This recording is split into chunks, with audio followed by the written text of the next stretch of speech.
programa de hoje é sobre seleção brasileira. Vamos falar dos renegados da Copa do Mundo de 94 pelo técnico Carlos Alberto Parreira.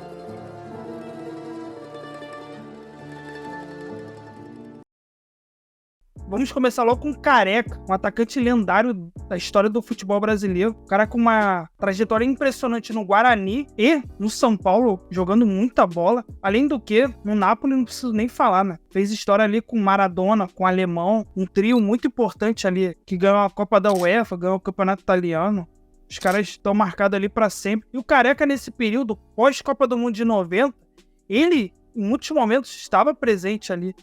Jogou mais do que o Romário, por exemplo. O Romário foi pra Copa. Mas foi com o registro que o Careca, ele saiu do Napoli e foi jogar no futebol japonês. Isso aí eu acho que pegou muito mal pro Parreira, que acho que pensou, o cara vai perder a competitividade, não vai ter o mesmo desempenho. E simplesmente, depois que ele foi pra lá, nunca mais foi convocado, né? E depois ele retornou ao futebol brasileiro e tal, mas foi mais como uma despedida, né? Ele jogou no Santos e tal. Mas o Careca jogou muitos jogos ali de 90 a 94, mas não foi pra Copa do Mundo. Claro que estava no futebol japonês, que era, assim, não era tão conhecido, mas estava num momento legal, bacana, fazendo os gols, participando bem, os 90 minutos, não tive problema nenhum de lesão. Mas quando Parreira convocou para a Copa de 94, Careca esperava estar na lista. Tinha esperança de poder. Em 94 eu estava com 33 anos, tranquilamente poderia estar no grupo, talvez não ser o titular, talvez não no começo, mas esperava. Isso também se dava porque a concorrência era grande, né? Muitos atacantes ali surgindo e o Edmundo era uma dessas figuras, né? Jogando muito no Palmeiras, ali de 93, 94. Já era convocado, já estava tendo suas oportunidades ali em amistosos, né? Foi convocado em 94 mesmo, faltando 2 meses praticamente para a Copa do Mundo, 1 mês para a convocação. O Parreira estava testando ali, mas eu acho que o temperamento dele, as expulsões dele, a forma como ele reagia, né, dentro de campo. A reação foi a seguinte: eu dei um carrinho normal, tomei o amarelo e o Juninho, metade de um homem que se mano a mano aqui, eu acho que ele não aguenta nem o meu primo, que tem 10 anos, que é um covarde, veio e cuspiu na minha cara. Eu acho que isso aí é falta de respeito. Na cara de um homem não se bate, não se cospe. Aí eu tomei a minha reação. Aí, quer dizer, depois que eu fui expulso, criou aquela confusão toda, mas eu tô bastante satisfeito. Parreira ficou melindrado e não convocou, mas depois, é claro, ele teve essa oportunidade de jogar uma Copa do Mundo, a de 98. E o seu companheiro de ataque, Evair, o Matador. Mas a chegada no Verdão não foi fácil, com muita desconfiança da torcida, chamado de bichado pela imprensa. Ainda para piorar, foi afastado pelo técnico Nelson Batista por deficiência técnica. Você tá falando sério? Foi então que em 93, ano novo, time muito mudado, com o técnico Vanderlei Luxemburgo, a história seria totalmente diferente. Teve inúmeras oportunidades nesse período, era titular, o cara simplesmente em 94 fez 53 gols. Isso mesmo, o cara fez 53 gols. É número de Messi, Cristiano Ronaldo hoje em dia, né? E o Evair tinha um papel importante, né? Era um atacante versátil também, sabia dar muitas assistências, consagrou muito o Edmundo, um cara frio, calculista, batia pênalti muito bem, né? Forte quanto o coração corintiano, partiu o Evair. O Wilson tá no gol. Evair, gol! Do Palmeiras! Foi assim que ele tirou o Palmeiras da fila, né? Uma figura lendária do clube, não tem nem o que falar, né? O cara decisivo nos momentos. Mas o Evair não ter ido para uma Copa do Mundo é um dos maiores pecados aí. E ele tava no álbum de figurinha, né? O Parreira nessa daí não teve nem coração, né? Limou o Evair para sempre da seleção brasileira. A gente não sabia, né, nem o que fazer, porque o treinamento era... A gente estava indo para o treino, de repente recebemos a notícia que não iria, então acho que foi um dos treinos mais difíceis que eu fiz na minha vida, principalmente porque parecia que ele não acabava nunca, eu queria ir para casa mesmo, curtir a minha não convocação, mais do que nunca tá sozinho. E o zagueirão Antônio Carlos, o Zago, que teve ali um início de trajetória muito boa, muito importante também, o São Paulo do Tele Santana, sendo convocado para a seleção brasileira. Concorrência, a gente sabe que era pesado, né? A gente tinha o Ricardo Rocha, Ricardo Gomes, Moser, Aldair, Mauro Galvão, Wilson Gotardo, o Valber, Ronaldão, Márcio Santos. Só zagueiro fera, né?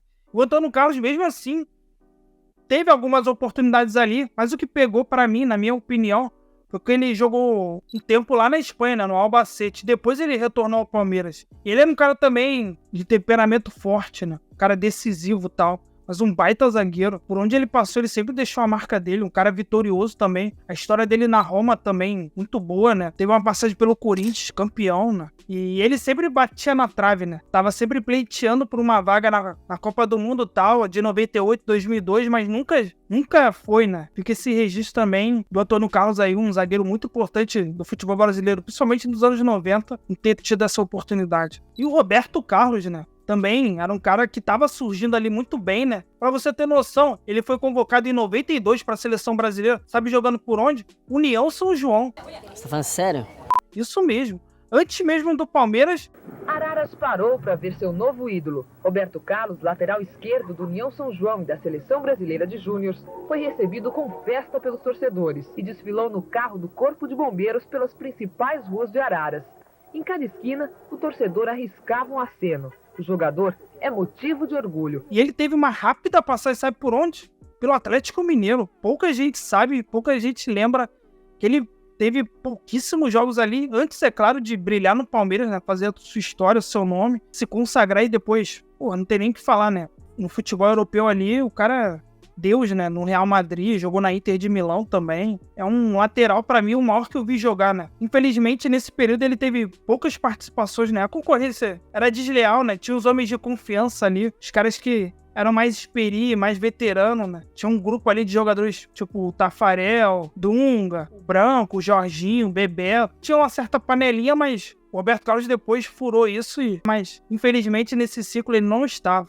Outro jogador também, Palhinha, do São Paulo, né? Teve uma carreira meteórica ali desde o começo no América Mineiro, depois no São Paulo, artilheiro, né? Aquele quarteto da frente, ele, Raí, Miller, Erivelton, os caras eram enjoados demais, né? Simplesmente o Palhinha é o artilheiro do São Paulo na Libertadores de 92, né? Primeiro título, né? Do tricolor paulista, depois... o São Paulo brincou de ganhar títulos aí internacionais, né? Tricampeão mundial, tri da Libertadores, inquestionável, o Palhinha tá na história, né? Um baita de um jogador, muito decisivo, muito importante. Nesse período da seleção brasileira, ele participou de vários jogos, né? Sendo titular, né? E, curiosamente, ele tem o mesmo destino do Evair, né? Tava no álbum de figurinha da Copa do Mundo de 94 e não foi, né? Tá, que merda, hein? Pô, não sabia. Depois a gente sabe, é claro, que decaiu muito. Eu acho que também teve aquela mágoa, né, rústica no coração. E nunca mais o Palhinha conseguiu repetir o êxito que ele teve no São Paulo. E pra terminar, a gente não pode deixar de falar do Rivaldo, né? Esse aí é inquestionável, um dos maiores jogadores da história da seleção brasileira. Canhoto, camisa 10, começou a carreira no Santa Cruz. Qual o seu sonho no futebol?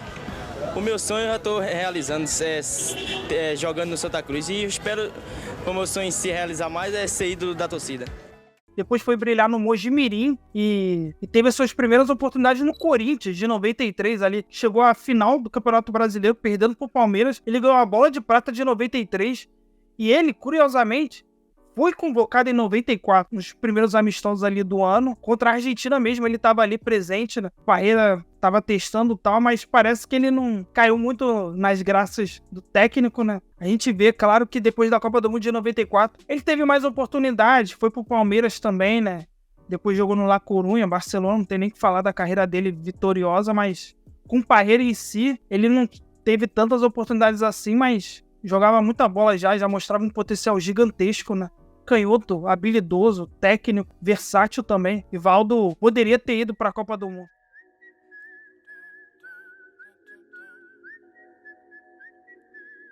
E para você, qual jogador aí é mais injustiçado? Claro, a gente sabe que o Brasil ganhou tal, isso aí pouco importa, mas é o sonho de todo jogador profissional vestir a camisa da seleção brasileira, ainda mais numa Copa do Mundo.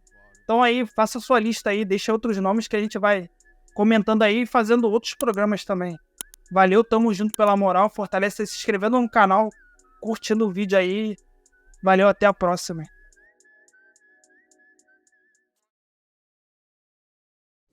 E agora os 22 do Brasil para a Copa do Mundo de 94. Goleiros: Tafarel, Zete, Gilmar. Laterais: Jorginho, Cafu, Branco, Leonardo. Zagueiros: Ronaldão, Ronaldo, Ricardo Rocha, Márcio Santos, Aldair. Meio-campistas: Raí, Zinho, Mazinho, Dunga, Mauro Silva, Paulo Sérgio. Atacantes: Miller, Ronaldo, Viola, Romário, Bebeto,